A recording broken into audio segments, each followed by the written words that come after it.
grasses, okay,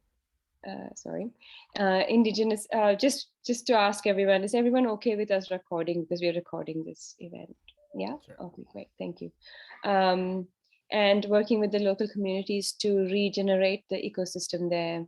And he's also written a book called The Voice of the Sentient Highland, in which he has scientifically trying to prove that the highland, the Nilgiris, is sentient and a conscious, intelligent being in itself that is regenerating. And Vasanth is also a singer-songwriter, and his latest song is out 2 days ago, and it directly speaks to what is happening in the world today, and his own deep, caring feelings about what's happening to the earth. So yeah, Vasanth, I appreciate you as an ecologist, as a singer-songwriter, as a friend, as a human. Welcome.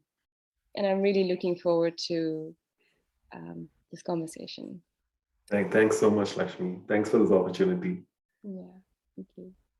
And from Mexico City, a remote place close to Mexico City, and I don't know the name of the place, 4 Arrows exactly, but at 12, yeah, say that again. Chametla. It's Chametla. And 12.5 hours time difference, so it's morning for 4 hours today. Who's joining us, and I feel very honored to have him here with us. An elder, someone who's worked all his life to bring indigenous worldviews into this world, into education, into systems thinking, into how we view the world and how can we transform it. And all the works that you've done for Arrows, and the wisdom that you bring into this world, all the prayers and the healing and the work that you are engaged in right now. And also, he's as well as a musician. And so we have that common with the both of them, and we will be talking directly to that later during the day. So welcome. And I guess I would just like to start the conversation today with just asking the both of you to share with us a little bit about, where you're at with what's happening in the world right now. And my friend, allow me to just offer a Lakota prayer, which is a way we usually start a meeting of such importance as this. Yeah. And I just ask everyone to think of their own faith, their own spiritual tradition, and the interconnectedness of all, because that's really what this prayer is about.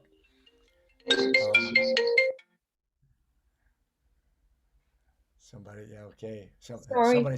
Somebody's got a phone call. Sorry, for Arrows, please continue. Okay. Hotunkashila wakantaka namakompa lata teo atopa. Unshimaka ahito ayankelo. Tunkashila unshimaka. Oyate oyas unchi wichalapana oichakiapo hecho witozani washte unyo bigdelo. Oyate oyasi chankoluto namane oichakiapo. La chawakchi yate ki bigte. Okichi api okiokipi. Ihani loko oichuhanki tunkashi la kisuye. Mitakoyasa. I guess, the question is, how do we feel about this day of remembrance of creatures, fellow beings that have gone extinct? Is that kind of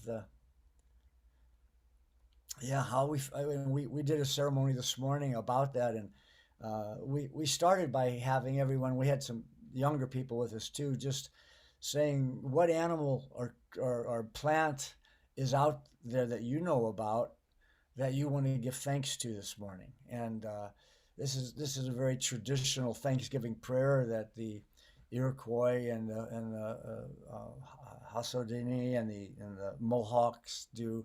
A lot of First Nations around the world do, where they just give thanks, and they have such knowledge of the plant plant and non-human lives, that they can say, even the little kids, they'll say, oh, I want to give thanks to this particular bird because it brings the seeds to plant this particular plant, and then everybody says they were all of the same mind. Thank you. That's a beautiful way to start a day at a ceremony.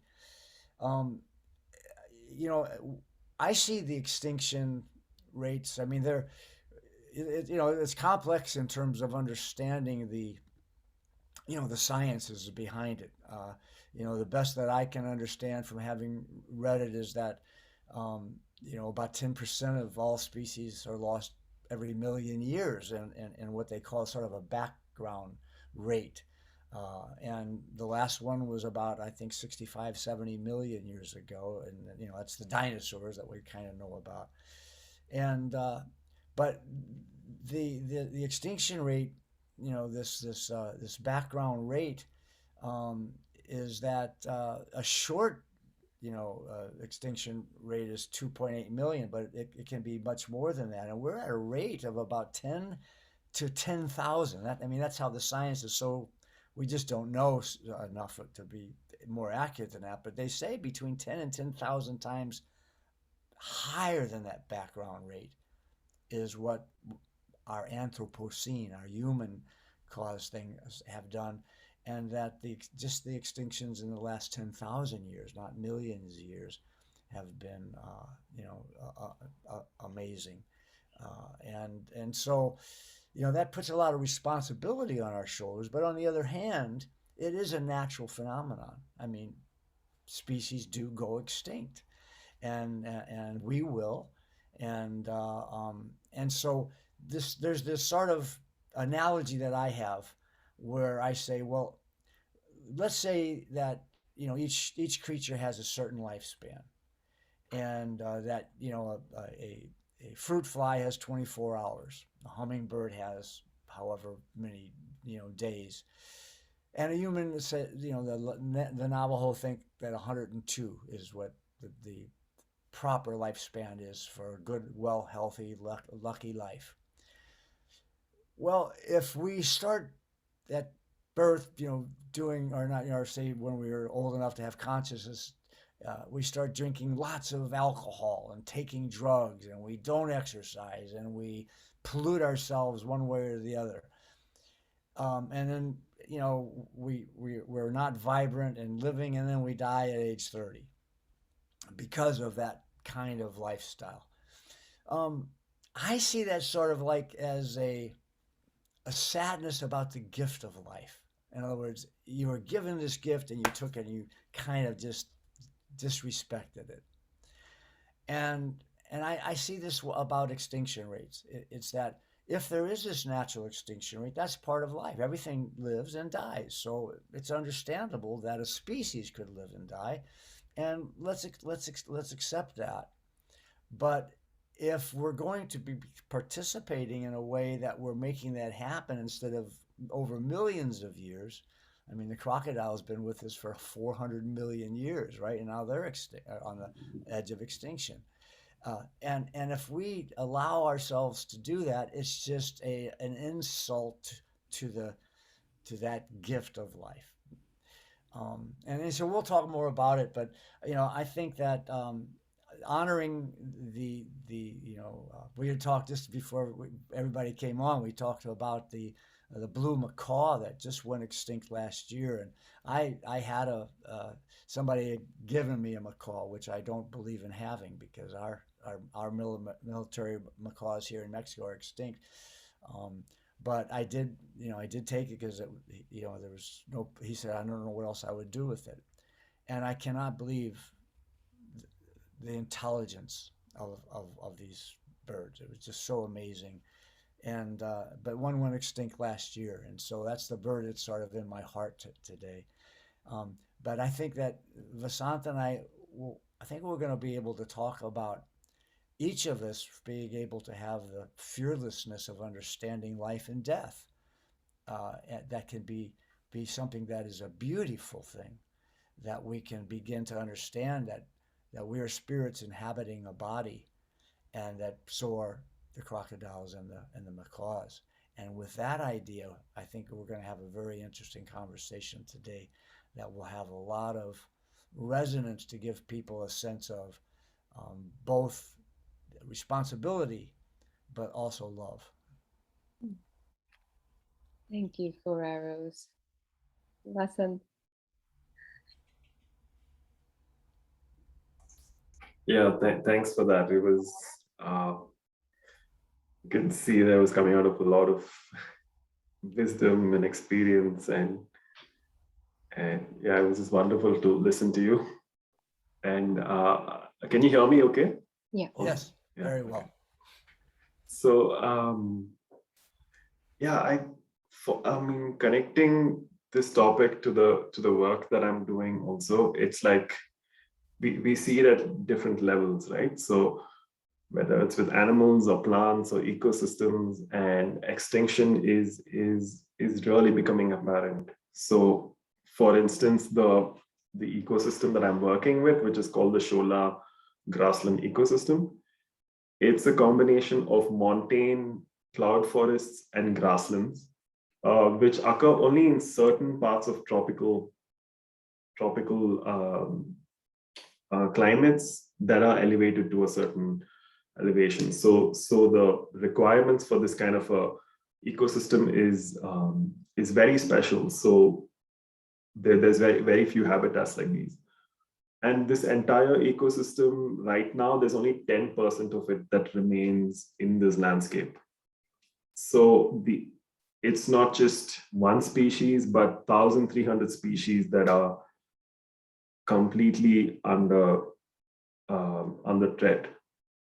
So, and the only reason why these species are still alive and they still exist is because of certain parts of the landscape which are just too harsh. It's too harsh for humans to go and destroy it and convert the lands and take it over.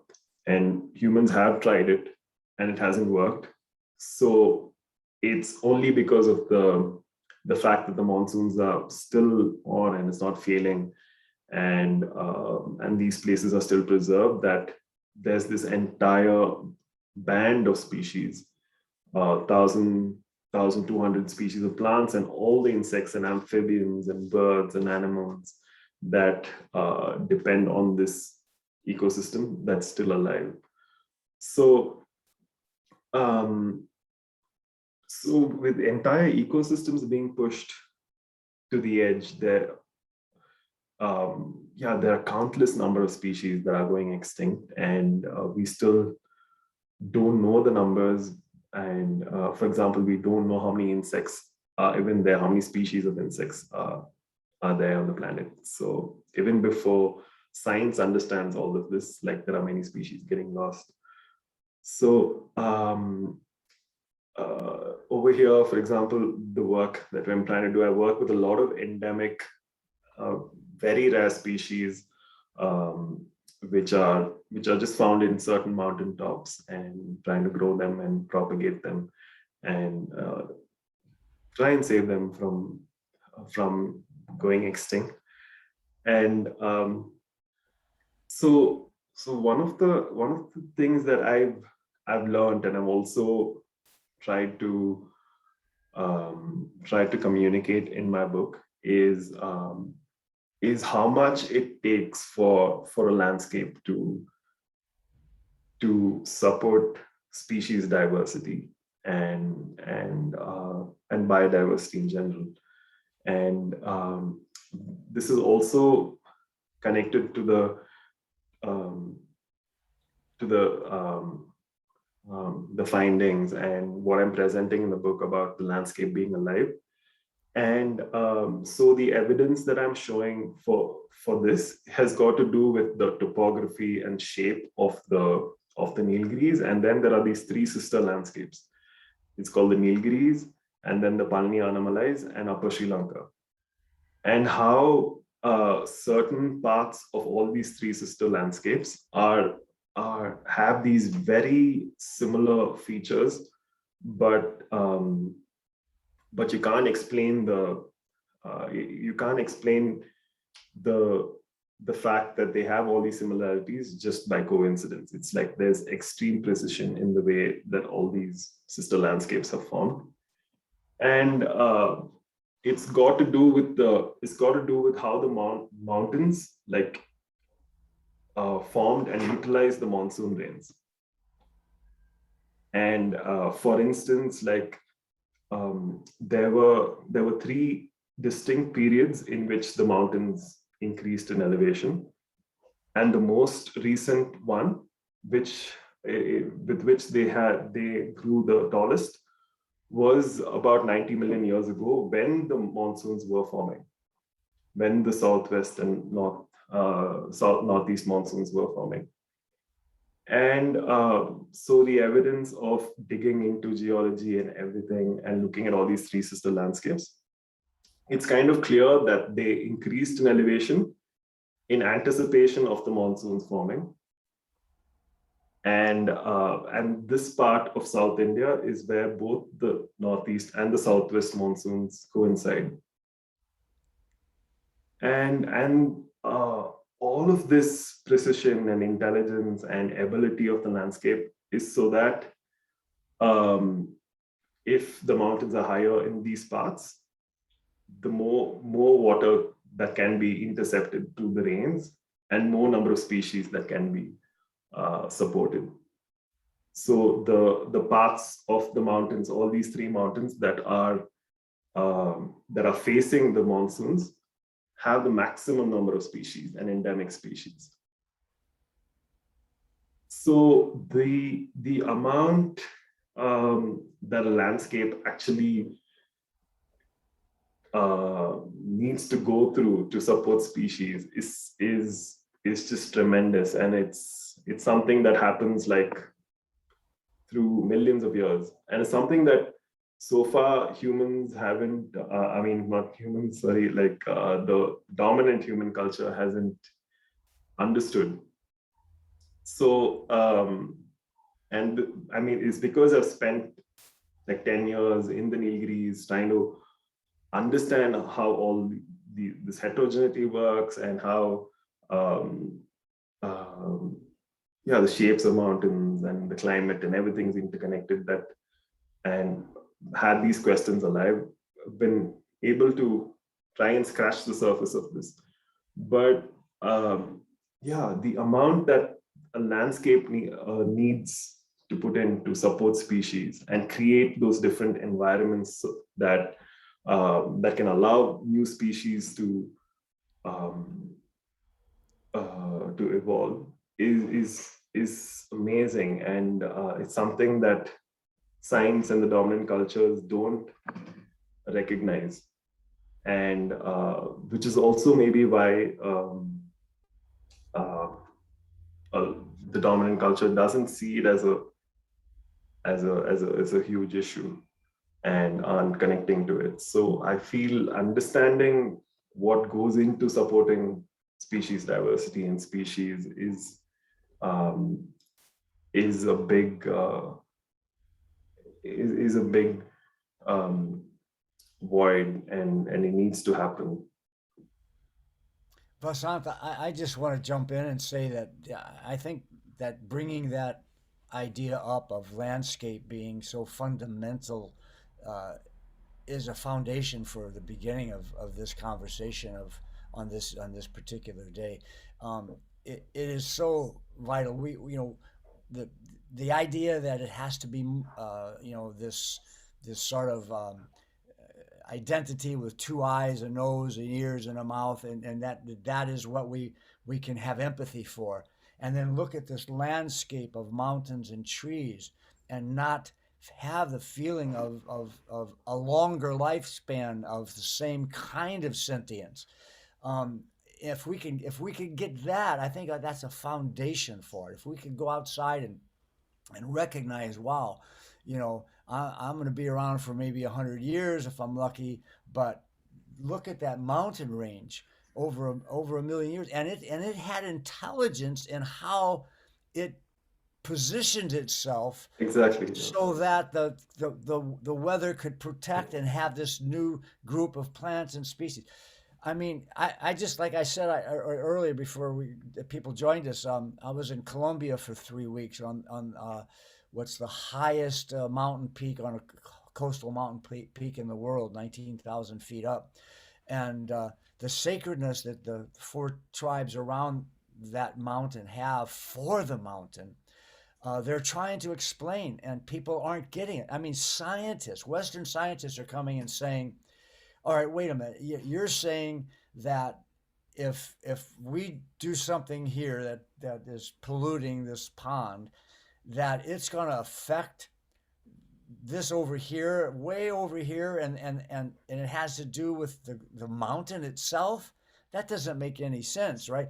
And they're trying to explain it to them, and people don't get it. So thank you for bringing that up. And we all have it intuitively. Everybody loves landscapes, right? We got them on our walls painted, right?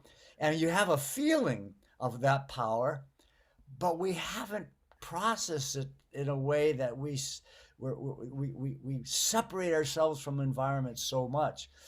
Whereas, I mean, I quit my tenure at Northern Arizona University many years ago because there are 14 tribes there that see the San Francisco Peaks, a huge mountain that's a ski resort now. It's such a sacred thing to all 14 tribes who are very diverse, that everyone protested when they wanted to start the ski resort there because they were going to use recycled urine to make artificial snow at a time when climate crisis was stopping snow, right, from coming down. And the university, went against it. And so I said, the heck with you. But what the stories that indigenous people have about mountains and about these sacred spots and as living beings supports all the science that you're saying. And I think that's a great place for us to really start to get that in our minds, that there is this sentience and what you refer to as the landscape. So thank you for that.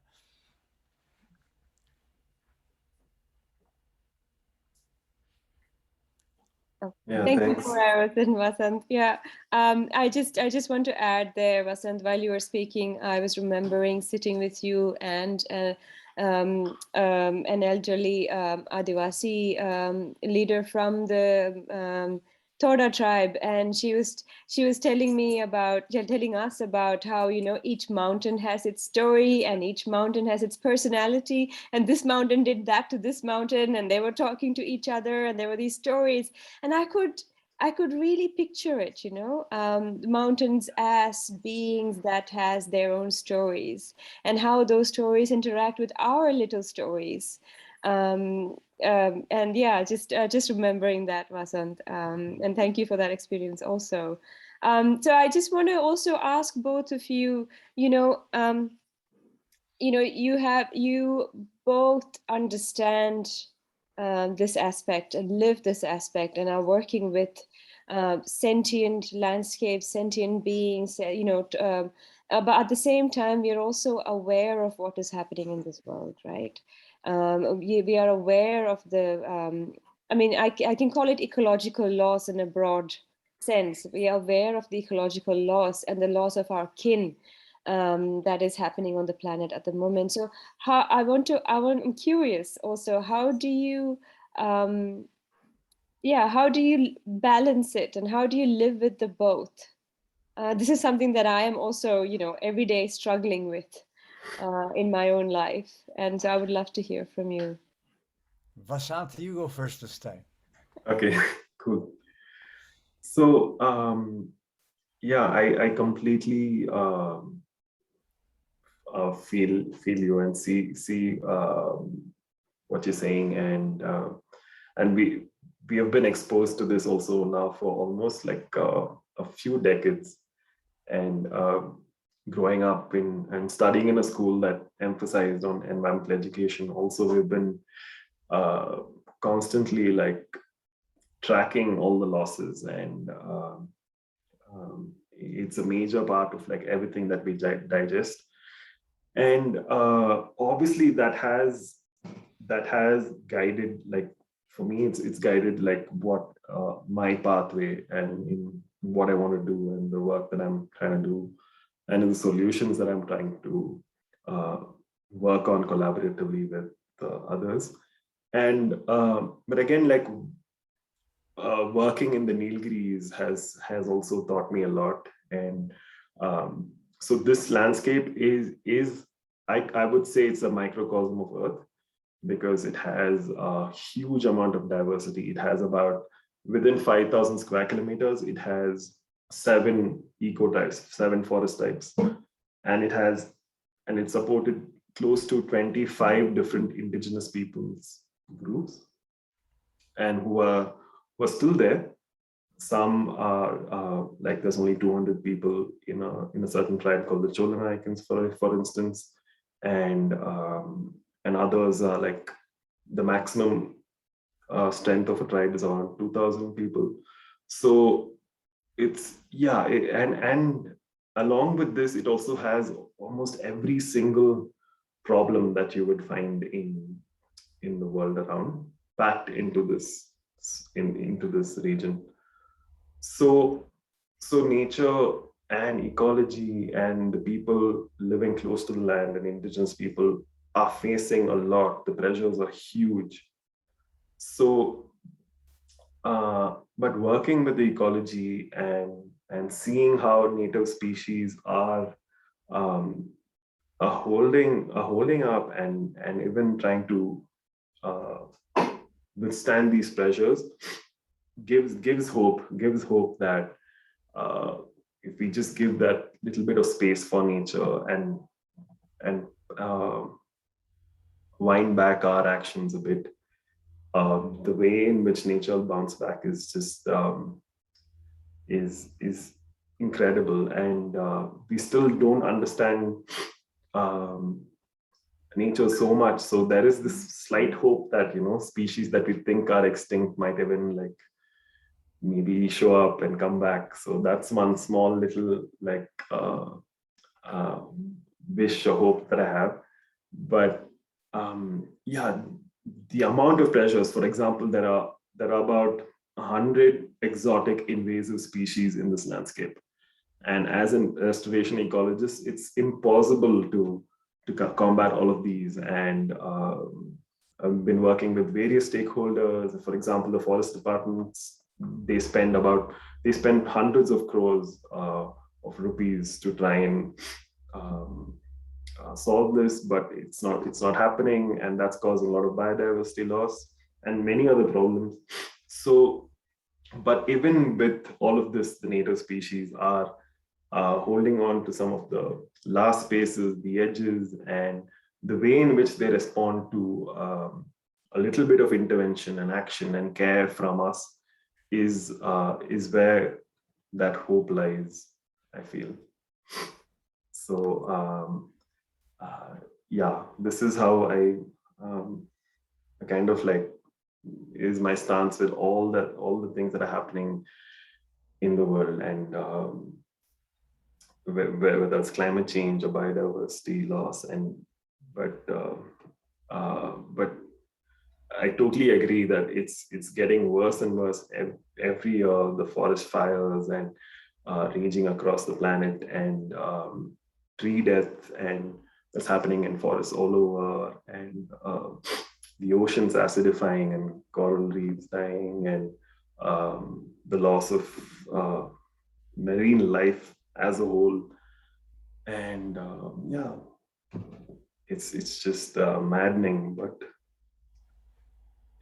if nature is given that time and space, I'm just really hoping and relying on that.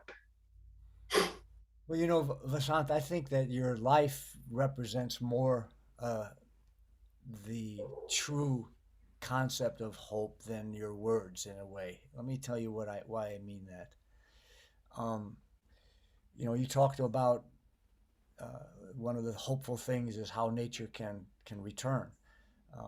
I created the first no-take zone here on the coast of Legre, based on Cabo Pulmo, which National Geographic thought it would take 300 to 500 years or more for an ocean to return to its normal way, and it took 9 years only. They did a no-take zone where they said no fishing at all in this small 9 square kilometer area. And in 9 years, and so when I heard that and I read that, I flew down there and was blown away. I jumped in the water, and there were a school of crevalle jack this big, 10 meters above and to the right and left. I never seen anything like it. And so, yeah, nature can do that. Nature can come back. There's not that many scientists, and I mean, there's a growing number of them, ecological scientists like yourself, though, that don't still see it as an environment as opposed to a relative. You know, it's obvious that you're an exception in that way. This as long as my colleagues call trees and rivers natural resources, I think we're not going to make it. You've got to call them a relative, and so, and you know, it's not I don't want people to disregard that there's a few cultures left that we call indigenous cultures that happen to still hold on to that belief against all odds. But it isn't about people. All of our ancestors, if we go back 10,000 years or more, all of our ancestors. So this isn't about a group of people or a race. This is about a way of understanding the world. And I don't have hope that that this new worldview that emerged about 8,000 years ago is going to allow things to turn around like Cabo Pulmo before it gets very bad. So for me, and this, you know, this may be just the opposite of what Lakshmi wanted me to say, but for me, hope is an illusion. Hope that we can turn things around is illusion, and how bad things are, as you say, you know, and how even during this pandemic, you know, the ultimate call, however this got loose, whether it was from a laboratory or a bat or whatever. What we do know is all of the pandemics from the 13th century to this one are about our disrespect for other beings. The deforestation, the intrusion of our species into other species, the industrial farming of putting creatures in boxes for all of their lives right next to each other. These are what cause pandemics, and the science is clear on it, right? And yet, even during the pandemic, deforestation has increased, right? So I think hope is that the expectation that things will turn out well, which is what people are holding on to. I think that creates a burnout and a sort of a cognitive dissonance, and that causes people to really give up. Whereas I think if we see hope as whatever the outcome is, what I'm doing is the right thing to do, that can revitalize. You know, I was up at University of British Columbia before the pandemic doing a presentation, and someone asked me, they said, "Four Arrows, do you think that if people can re-embrace the understanding of, you know, what we call a worldview, that we are all related, that and all the 40 precepts in your worldview chart, do you think we can turn things around?" And it just came out of me for the first time. I said, "No, I don't think we can turn it around." And then someone else asked the logical question, "Well, why are you here?" Yeah, why are you writing books and doing this work? And I said, because I'm trying to continue being a human being. And in my understanding of being a human being, what we do has a vibrational frequency that like throwing a rock in a lake it just goes on and on and on and on and on, even past our own lives.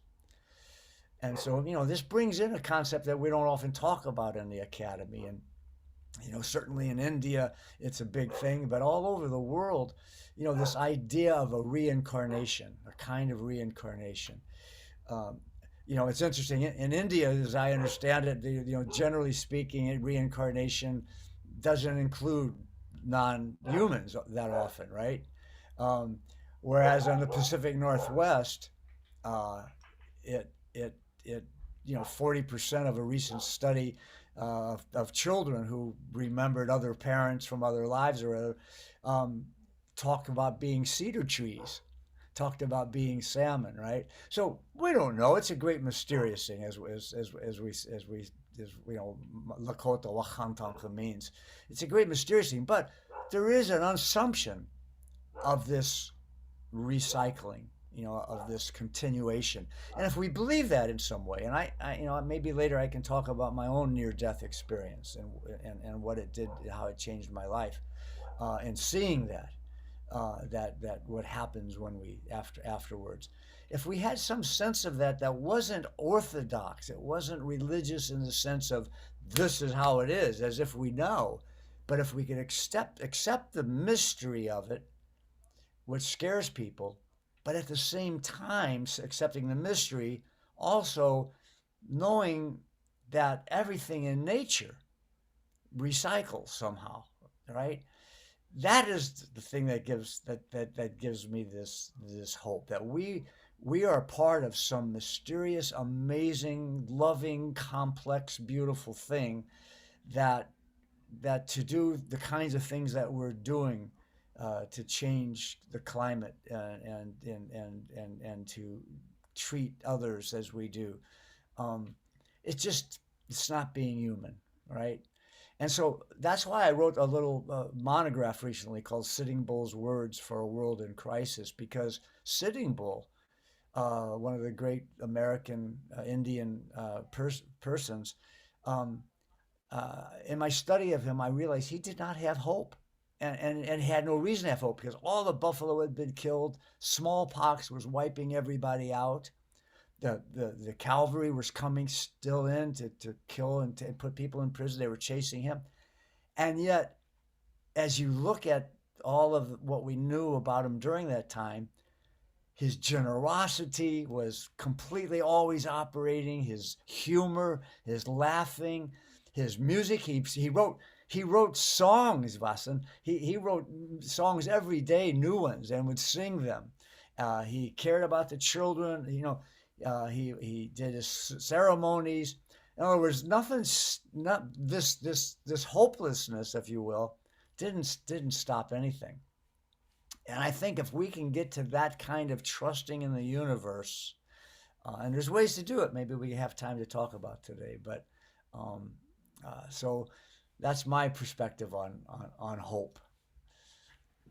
Thank you for arrows, and certainly I wasn't expecting you to talk about hope, because I also believe that at this point in our Earth history, that it is time for us to mourn those that are passing us and to adapt to the world that is changing around us. At the same time, working for the ones that are alive and fearlessly doing what we need to do. And I guess this conversation is also part of that, because a big question for me is how do we mourn the colossal level of death that we are facing every day, and how do we engage with it? And that's why I wanted to talk about our own creative faculties and creativity itself, whether it's music, that both of you are also musicians, and you engage, and you talked about Sitting Bull also writing songs every day while all of this was happening, and I feel that our capacity to engage with the world through our creative faculties, whether it's to write stories, whether it's to sing songs, whether it is to write poetry, there is a way for us to engage with what's happening in the world in a way that is a bit more easier, it's a bit more easier to get into it through these different aspects of us.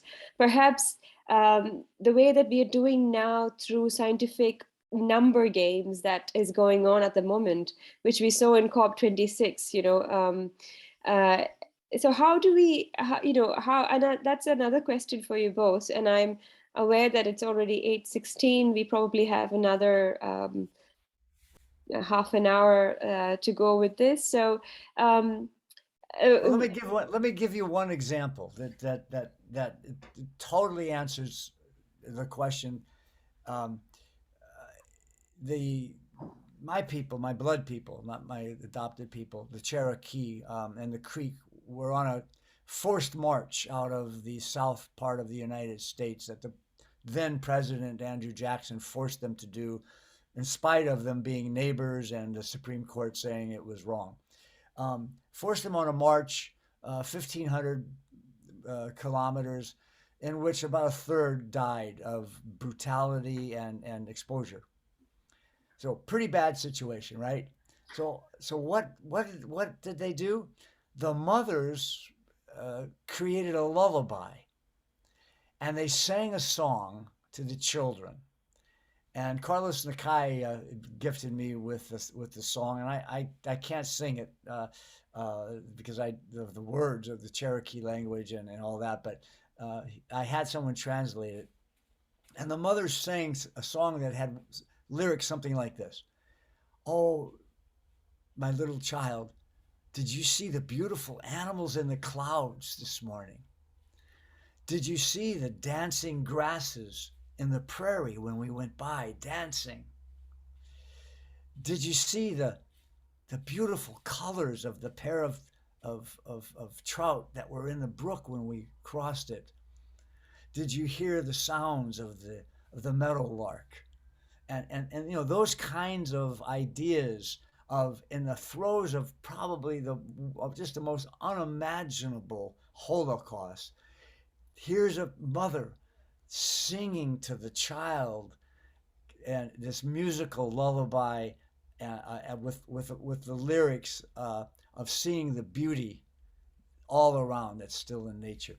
So I'd like to play the melody for you so that everyone here can get this idea that, okay, things are tough, and but if we have the creativity and the understanding that there's still, even in East St. Louis, where you don't even see a star at night and there's no trees, if you can find a weed growing out through a broken crack in the sidewalk, or a pigeon landing, or a cockroach and start seeing the magic and the beauty of that creation, and hearing the rhythm of the. I mean, it can be anywhere in the world. It doesn't have to be, in some beautiful place like I'm fortunate enough to be.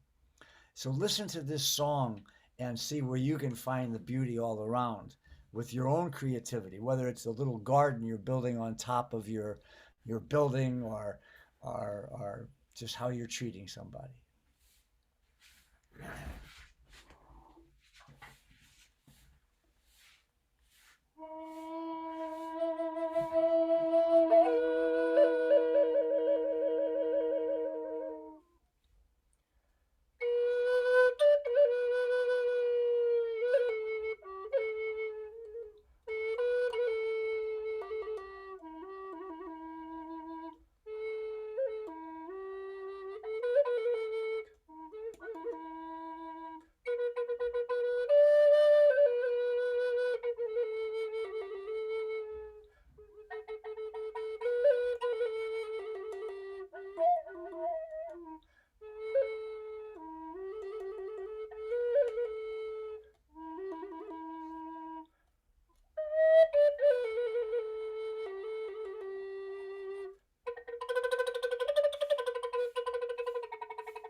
Thank you So for that's one way, because there certainly is beauty still operating all around, and the water's still taking responsibility and doing its job as best it can, or we wouldn't be here. And so are many other things, right? So it's just time for us to start taking responsibility. Let's not focus on rights so much. Let's start focusing on our responsibility. Thank you. And thank you for that beautiful song. Feeling very honored to have listened to it. And Vasanth, I would also like to talk to you about, through your songs, I feel like the scientist in you comes out in your book, and the human being who cares for the world comes out in your songs. And yeah, tell us about how these songs come out for you and how they help you engage with the world around.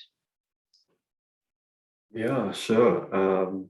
So, I mean, yeah, I would like to just kind of clarify here. I'm not like a typical scientist, and I mean, I haven't studied like I mean, like I don't have a PhD in these topics or anything. And in fact, like one of the things that I really try and do in my writing and in the book or in articles is to try and uh, talk to science, and I mean, but not from within the system, but from outside the system. So even though this whole sentient island and the concepts that I'm trying to show is like to try and get science to understand it, because like indigenous people like Four Arrows has shared so beautifully, is like they've always said that the land is alive and there's intelligence that's just much more than what science sees. So I'm just trying to communicate that to science using their language and their jargon. So yeah, and yes, and I always um, found it like difficult to, I mean, it is really difficult to try and achieve that, because um,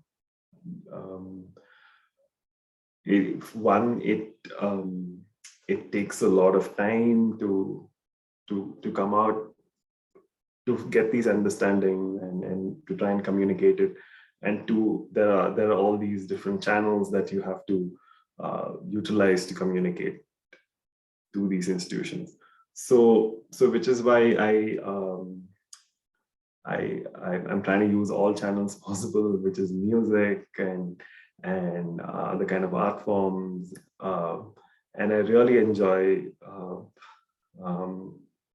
and I find that I can communicate more directly what I'm feeling and what I really would like to communicate through music and songs. So which is how I've just started through that. So yeah. Can you sing a song for us?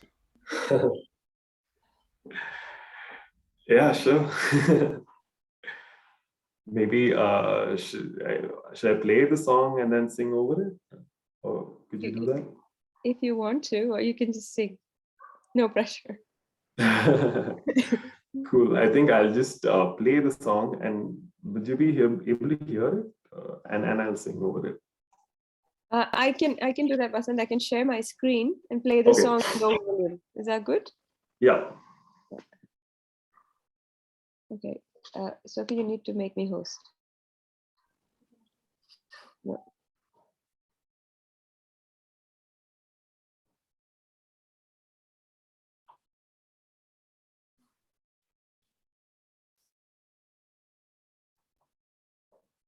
Just a second.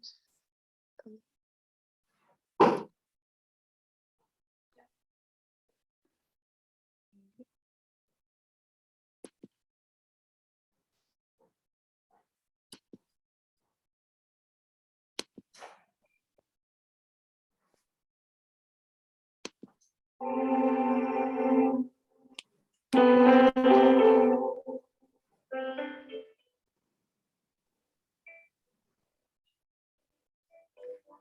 can't hear it now.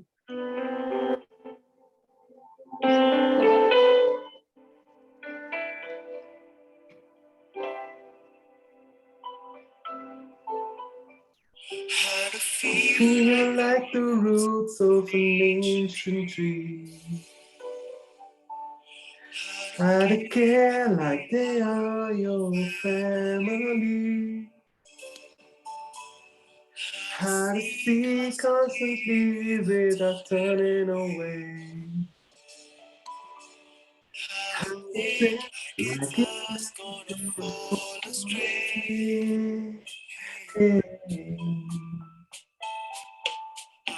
Many more tragedies can be better see. How can be done away and just let it be? What does it take for the boundaries to fade away? The will deep breathing showing us the way. Maybe the mist knows. It's been here a million times before we got this far. Maybe your heartbeat. It's made of the same essence that fills the forest floor.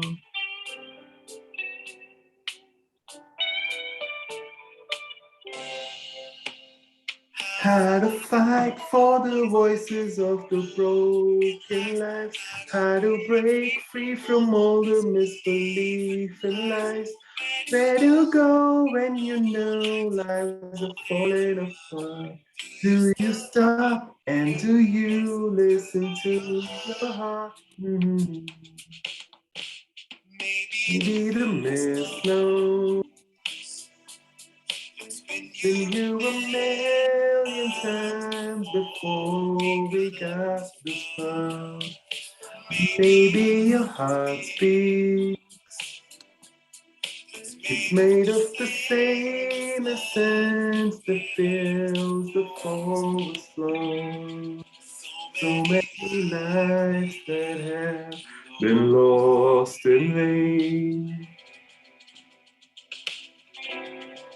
There's so many promises been torn away. How to see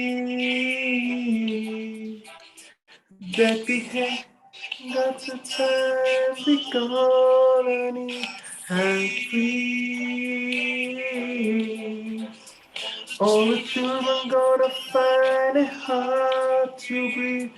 How can we still believe? Pretend we cannot see the fallacy in all the greed.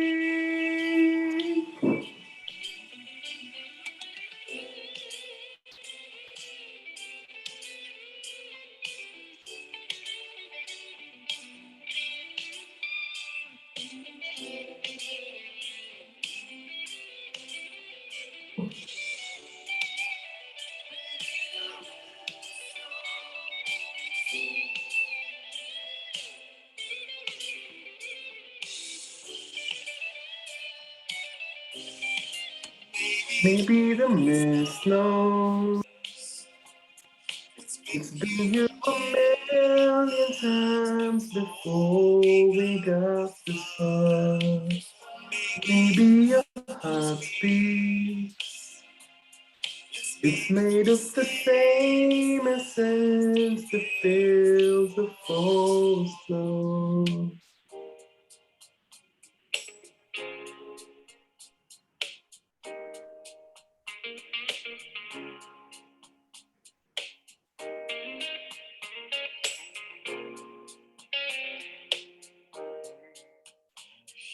Beautiful the sound and the grass is shared. Hear the ocean say it all aloud and clear. And all the cries will stay until we deeply care.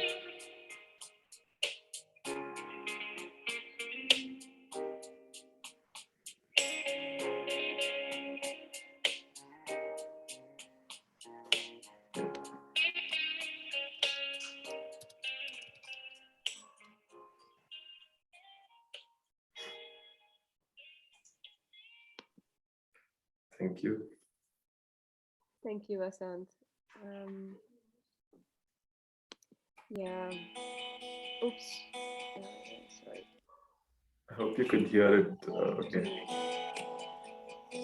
Oh, that was beautiful, beautiful lyrics and music and singing. I was Thanks. especially taken, by the lyrics of how to fight for the voices of the broken lives, and then Yeah. how to break, and then how to break free from the misbeliefs and lies.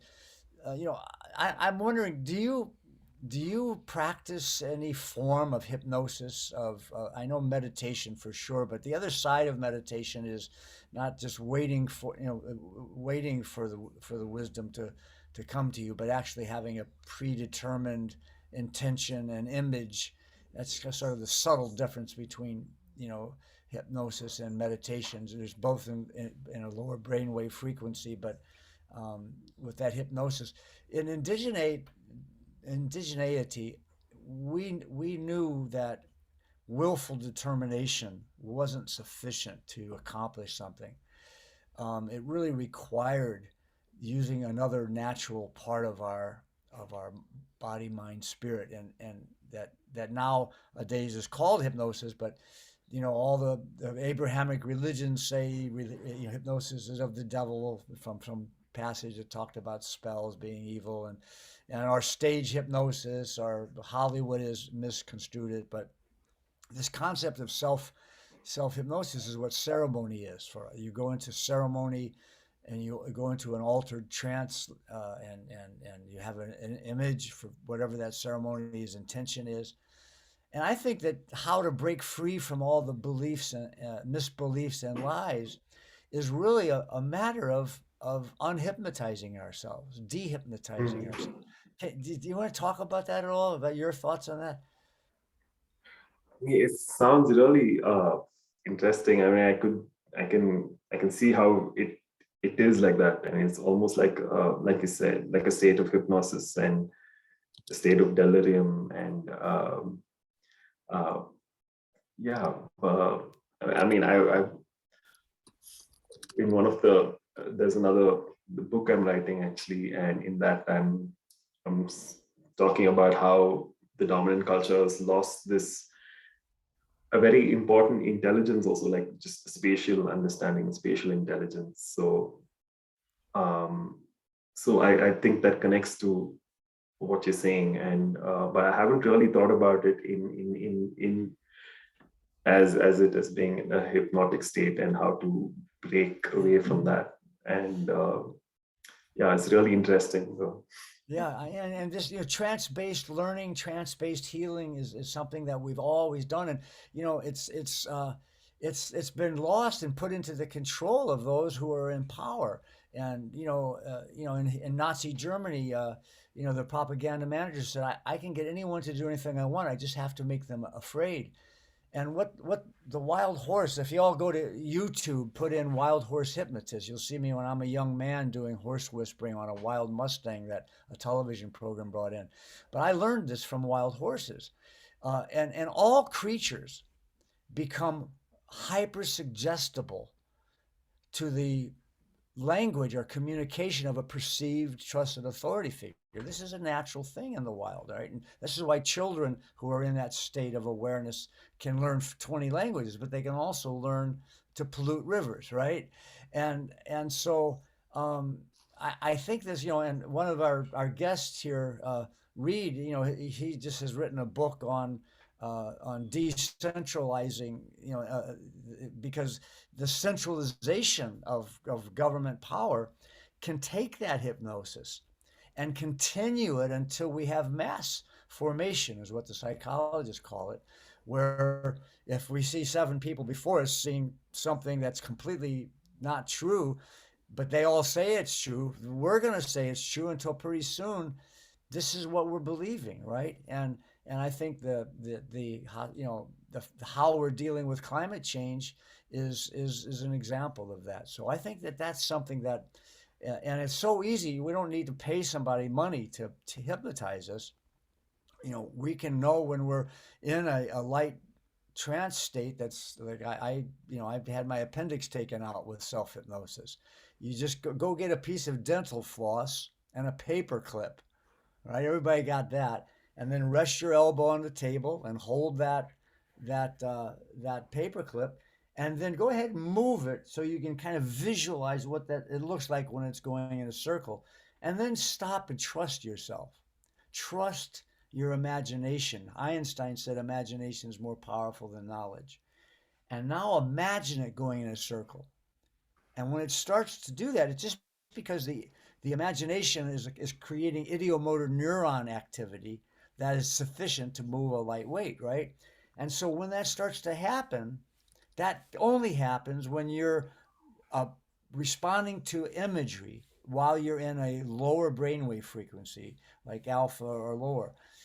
And so now you got that going. Don't freak out and don't try to think about it, or it'll stop.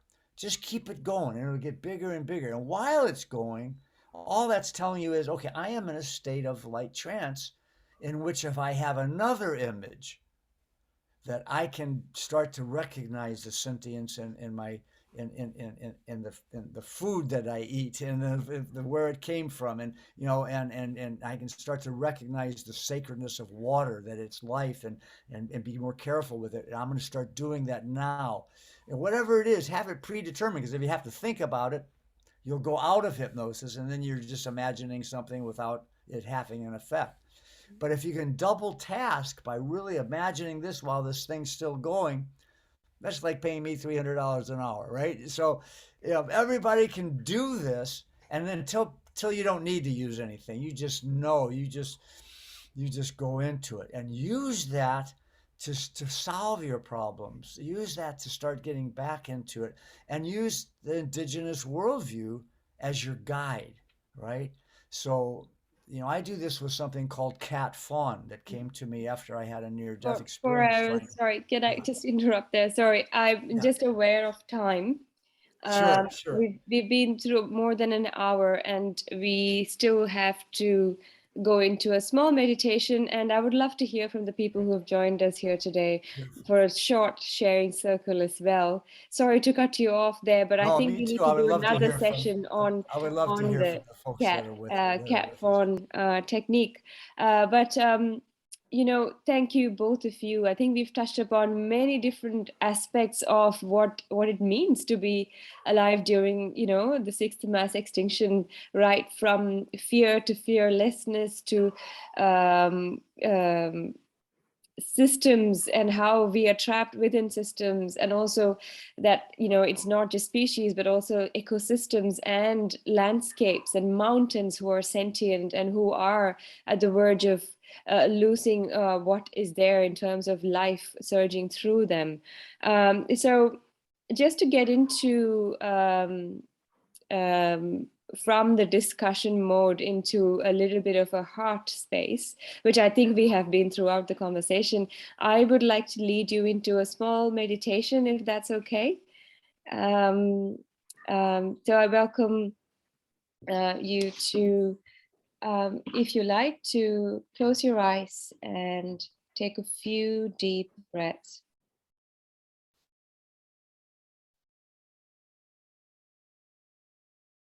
And as you are breathing in and out, just slowly become aware of the air that is cruising through you. The air that you're breathing in right now. Air that has circulated this earth since millennia.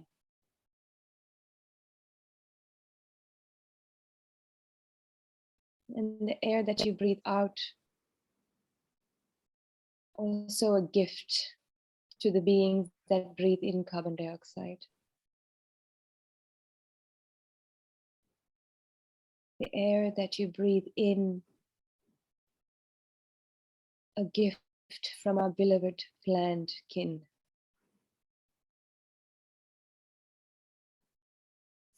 Let that realization sink in, that this breath is a gift of life. One that we receive and one that we give.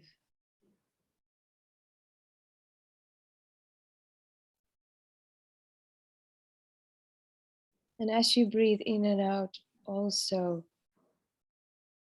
let the imagination take you to the places this air has been. This air has perhaps circulated through the bodies of beings that are not here anymore. It has probably gone into their bodies and come out.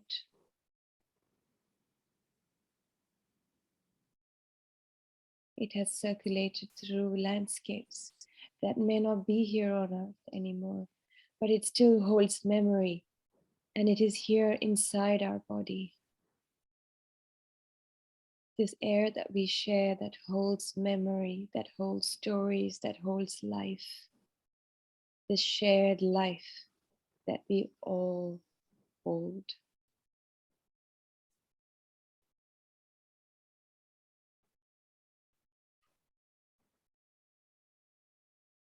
And as we breathe in, allow the acceptance of their death to sink in.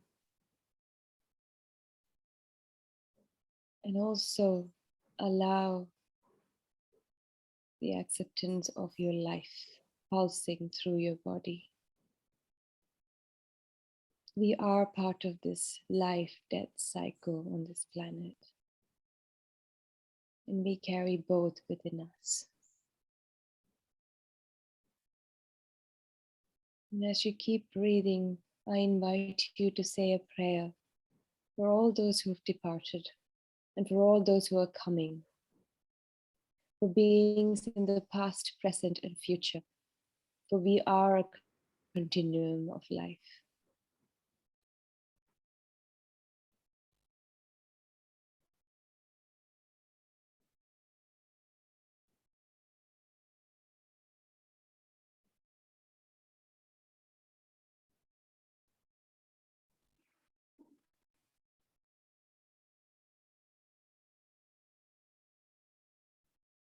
Slowly breathe in and out.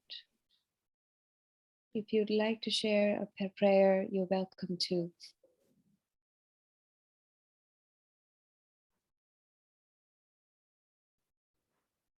And I invite you to open your eyes when you're ready.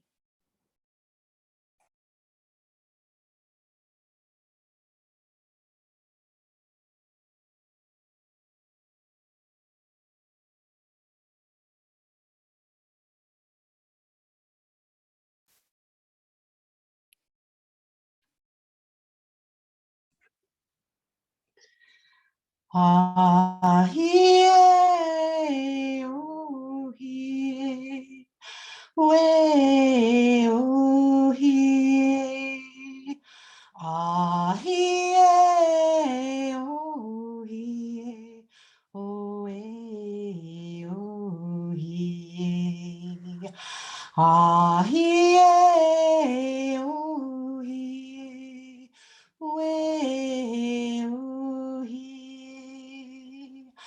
Ah, yeah, oh, yeah, oh, yeah, oh, yeah. Shante lashti hokshila, lagi estima, han he peke waste. Way, oh, yeah. Way, oh, yeah. Chimiguachi wandam pamata sehewin. Namaste.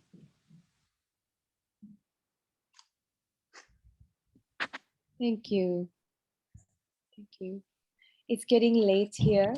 And so, but I would really love to hear from all of you. Maybe just to share from your heart and keep it short so that we allow the people who are on time zones where it's dinner time to go and have dinner. But just to close the circle, I would love to hear from people who have joined us here today.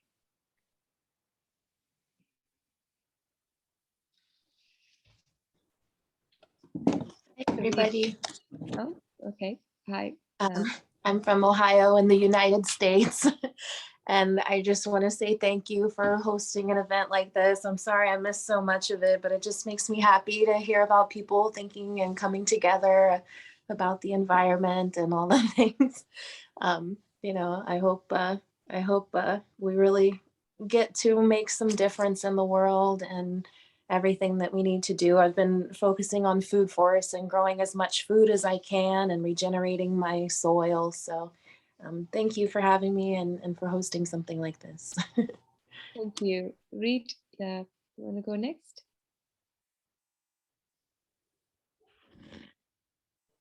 Oh, can you hear me? Okay. Yeah, there's some real interesting things that came up in this talk, but the idea of hope and hopelessness, I agree with Four Arrows in regard to hope. You do the best you can with what you've got at the moment and be sure that what you're doing is the correct thing to do. But as far as answering what we look towards, we really need to build a new civilization.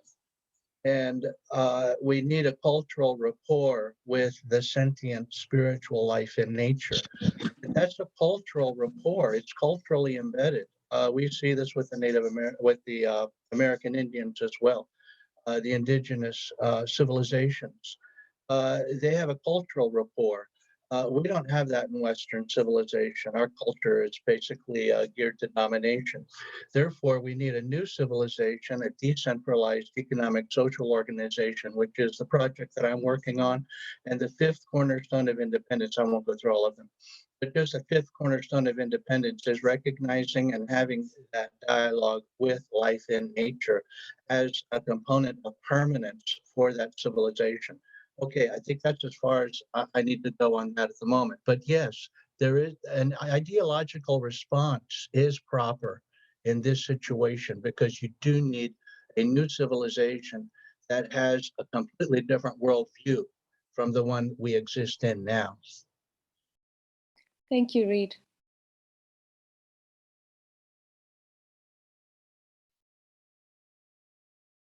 Oh, you're welcome. And thank you. It's been a great occasion. Greatly appreciated. Thank you. You're welcome. I think we need to tag people just to save time. So I'm going to tag Roy. Sure, thanks, Lakshmi. I think one thing that really struck me was this idea of empathizing with the whole landscape. That's something I hadn't really thought of in those terms before, and seeing a whole landscape as my relative, as a sentient being. And yeah, and I just feel just some sadness at the thought of these relatives of ours that I sense are hurting. And yeah, just feeling into that.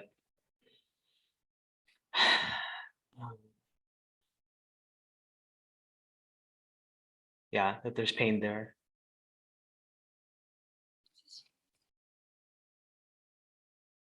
And I don't know if it's a matter of having hope that we even collectively can make a huge difference. I think there is some difference we can make, but I agree, yeah, that there are relatives, and it's the right thing to do to do something.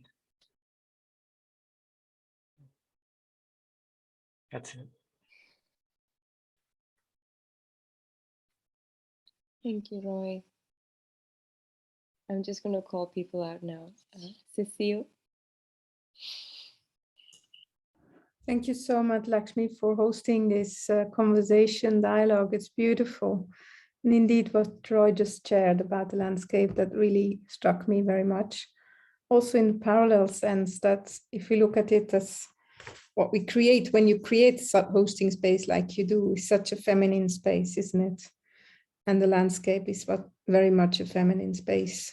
And the sapient field is there, but it's silent and it's welcoming us. And I very much appreciate what you do, Vasanth, as a true scientist. that really feels into the environment rather than imposing on the environment a vision of some sort, come from some kind of book written 200 years ago, but you really are opening up to let the landscape inform you rather than the other way around. And I really appreciate that. That's very beautiful.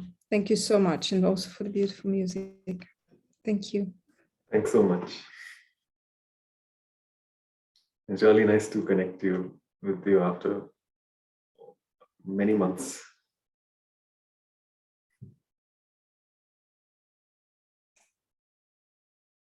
Daya?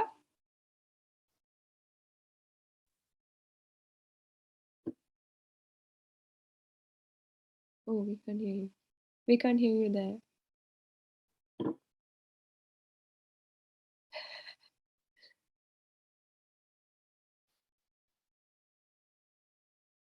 Can you hear me now? Yes.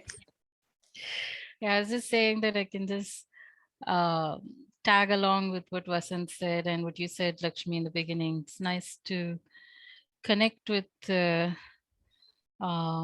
you and some others I've known for a long time. And yeah, coming here, it really brought me to I think a heartwarming space to just know that there are other people also who look at rocks and mountains as sentient beings and as part of, as part of me as much as I'm a part of them. So yeah, it's a sweet remembrance. Thank you. Gayatri?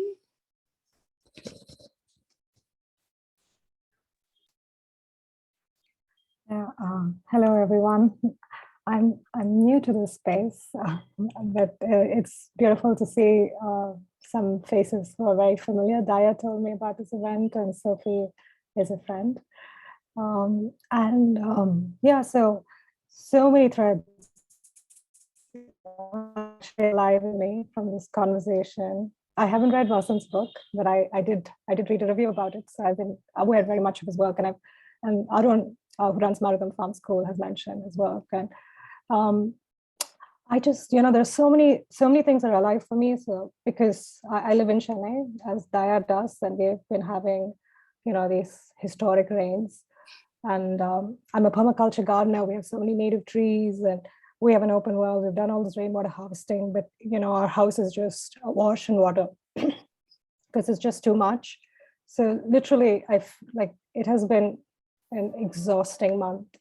And, it's like literally living through climate cataclysm but there's just so many threads, the city sewers are blocked and they've backed into our house, our sewers are blocked. But but I think about, I look at the sludge every day, but I think of what's the internal sludge, right? What have we not processed? And, and I think grief and, the hurt we have in ecology, what harms we have caused is like the internal sludge, right? It's just stuck in our individual and collective psyche. So yeah, mourning is like a big and big thread that's very alive. And this other piece I really that I hold as a question is something that Vasanth said. He's talking about exotic and invasive species, and I also think, I completely hear his point of view from one point that, we need to restore native species, but then I think if the land is sentient and other than human beings also having a voice and having agency, and exotic invasives also have agency in some sense, they're part of, you could think of it as land healing itself. And as someone who eats weeds and, who knows their medicinal potential, this is to me such a curious question, where do we, how do you invite the larger other than human into this process of whatever we're trying to engage in as we're trying to be good stewards? And it also speaks to this thing that 4 Arrows talked about, which is hope, because I feel like even I have very little hope. But then I always also think, what do I know? What do I know really about how, life on Earth is balancing itself? I don't know. So these are threads that I think I wanted to name because they're really alive. Yeah, thank you for the space. Thank you, Gayatri. So do I get your name right? It says Pierre's iPad, but I don't know if your name's Pierre.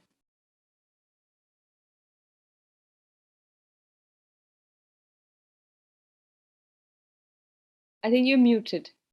Unmute yourself. Yeah.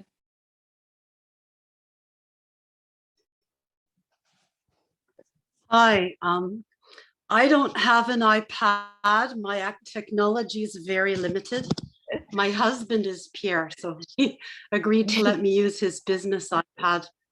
Right. My name is Yvonne Germain Dufault, and Four Arrows has been my mentor. I've read everything he's ever published, and I love his work. I am a coward who shows a lot of courage, but is learning fearlessness. And we need to be able to love fearlessly and compassionately. That is such an important key to healing on this planet. Thank you. So we have somebody called user, and I don't know who you are.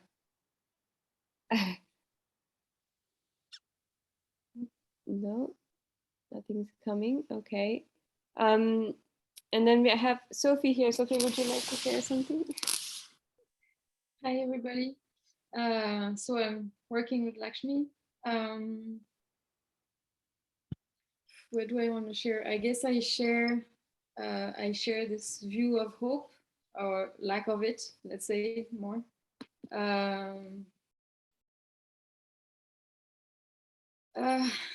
And I am very grateful for all the beauty that we have shared today. We have been just before, we did a little ceremony, just us and the team for the Lost Species Day. Just a few flowers and leaves on a rock.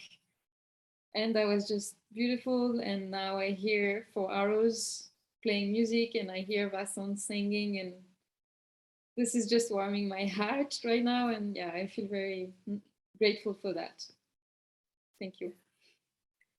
Thank you. I also have Rajiv from our team here. Okay. Anyway, I just want to. Rajiv, are you coming? No. Oh yeah. Hello, everyone. Yes. Yeah, I just want to say thank you to everybody. And so I've only recently joined the team, and I've done a lot of research to educate myself, and there's a lot of information that's been thrown at me, and a lot of numbers as well. So it's really nice to kind of have a discussion and hear other people talk about it as well, and have that relatability. So thank you, everybody. Yeah. Thanks, Rajiv.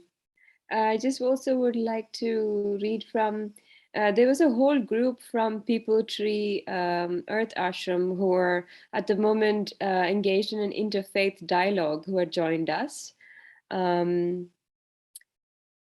So they were listening, and they say thank you, and their hearts are full, and they had to go because they've had a whole day of dialogue, so they were a bit tired.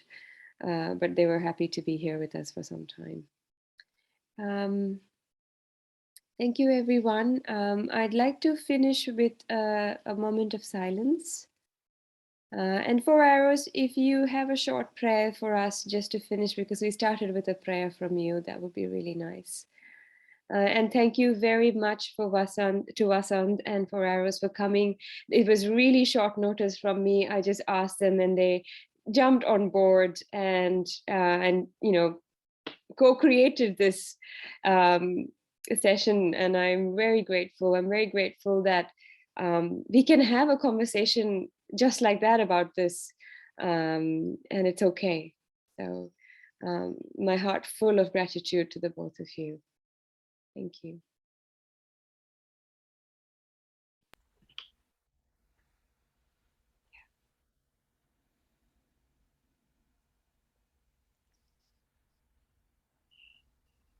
We can do this like a movie after our silence.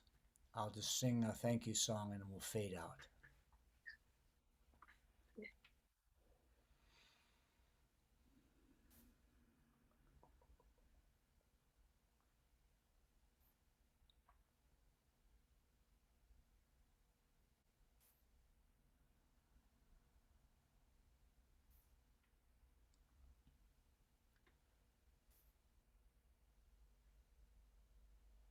Wakantanka tunka shela pila maelo pila maelo wichosani wa maya kuelo pila maelo Chanu Pava Kancha Mai Guelo Pila Maelo Wichozani wa Maya Guelo Pila Mai Pila Mai